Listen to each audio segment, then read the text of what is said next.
நண்பர்கள் அனைவருக்கும் வணக்கம். நீங்க இதுவரை நமது வேலை விளையாட்டு சேனலை சப்ஸ்கிரைப் பண்ணாம இருந்தீங்கன்னா மறக்காம சப்ஸ்கிரைப் பண்ணிருங்க. உங்க நண்பர்களுக்கும் அந்த சேனலை ஷேர் பண்ணிருங்க. மாவட்ட நீதிமன்றத்துக்கான அலுவலக உதவியாளருக்கு பாத்தீங்கன்னா அந்த கட் ஆஃப் பாத்தீங்கன்னா ஒரு மாவட்டத்துக்கும் கொஞ்சம் வித்தியாசமா இருக்கும். சரிங்களா? கொஞ்சம் மாறுபடும். சில மாவட்டத்துக்கு கட் ஆஃப் கூட இருக்கும். சில மாவட்டத்துக்கு கொஞ்சம் கம்மியா இருக்கும். சரிங்களா? இப்ப நீங்க ஆவரேஜா ரிட்டன் எக்ஸாம்ல ஒரு 90 மதிப்பெண்ணும், ஸ்கில் டெஸ்ட்ல ஒரு 45 மதிப்பெண்களும், வாய்மொழி தேர்வுல ஒரு 20 மதிப்பெண்ணும் எடுத்திருந்தீங்கன்னா, ஒரு 185 கிட்ட வந்திருக்கீங்கன்னா, ஜென்ரலா இருக்கிறீங்க அப்படின்னா, உங்களுக்கு வாய்ப்பு பிரகாசமா இருக்கும்.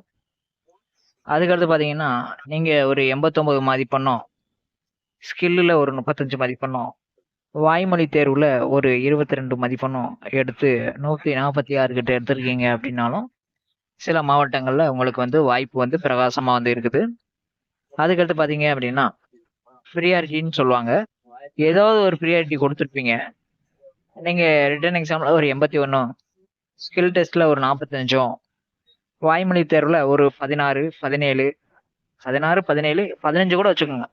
15, 16, 17 இந்த மாதிரி ரேஷியோல எடுத்து ஒரு 140க்கு மேல எடுத்திருந்தீங்க அப்படின்னா, கண்டிப்பா உங்களுக்கு இந்த வேலை கிடைக்கும்.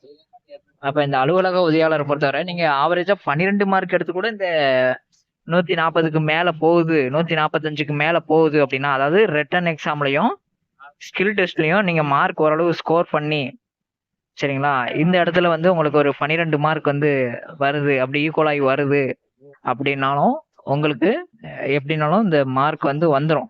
ஈக்குவலைசேஷன் ஆயிருச்சு அப்படின்னா, உங்களுக்கு 145 கிட்ட ரேஞ்சில வந்துச்சுன்னா, கண்டிப்பா உங்களுக்கு வாய்ப்பு இருக்கு. சில மாவட்டத்துக்கு 150 கிட்ட இருக்கும்.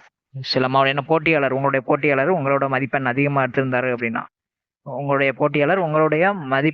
எடுத்திருந்தாரு அப்படின்னா, சரிங்களா? 3 மதிப்பெண்களும் கூட்டி வர்ற கட் ஆஃப் தான் உங்களுடைய வேலையை தீர்மானிக்கக்கூடியது. அதனால 12 மார்க் எடுத்துரும் நமக்கு வேலை கிடைக்காது அப்படிலாம் சொல்ல முடியாது. ஏன்னா ரிட்டன் எக்ஸாம்ல 95 மார்க் கூட எடுத்துருக்கலாம். ஸ்கில் டெஸ்ட்லயும் கூட எடுத்திருக்கலாம். 45 கூட எடுத்திருக்கலாம். ஆனா இதுல ஒரு 12 மார்க் ஜஸ்ட் பாஸ்ல ஆயிருப்பீங்க. இருந்தாலும் 3ஐயும் கூட்டும்போது ஒரு 150 கிட்டே ஒரு 145 கிட்டே வருது அப்படின்னா, கண்டிப்பா உங்களுக்கு இந்த வேலை கிடைக்கிறதுக்கான வாய்ப்பு அதிகமாக இருக்குது. சரிங்களா? அதனால அலுவலக உதவியாளர் பொறுத்தவரை ஷாப் ஜூன்னா 150, சரிங்களா? நீங்க ப்ரியாரிட்டி அந்த மாதிரி வச்சிருந்தீங்கன்னா 145ல இருந்து இருந்தீங்கன்னா உங்களுக்கு ஒரு அருமையான வாய்ப்பு இருக்குது. சரிங்களா? உங்களுடைய மதிப்பெண் எவ்வளவு அப்படிங்கறத கமெண்ட் பாக்ஸ்ல கமெண்ட் பண்ணுங்க. ரிட்டன் எக்ஸாம், ஸ்கில் டெஸ்ட், நீங்க இன்டர்வியூல எடுத்த மார்க் இதை போடுங்க. நீங்க போட்டீங்கன்னா உங்களுக்கு எந்த மாவட்டம் அப்படிங்கிறத மென்ஷன் பண்ணிருங்க. சரிங்களா? தொடர்ந்து நம்ம சேனலை பாருங்க. உங்க ஃப்ரெண்ட்ஸுகளுக்கும் அதை ஷேர் பண்ணுங்க. நன்றி, வணக்கம்.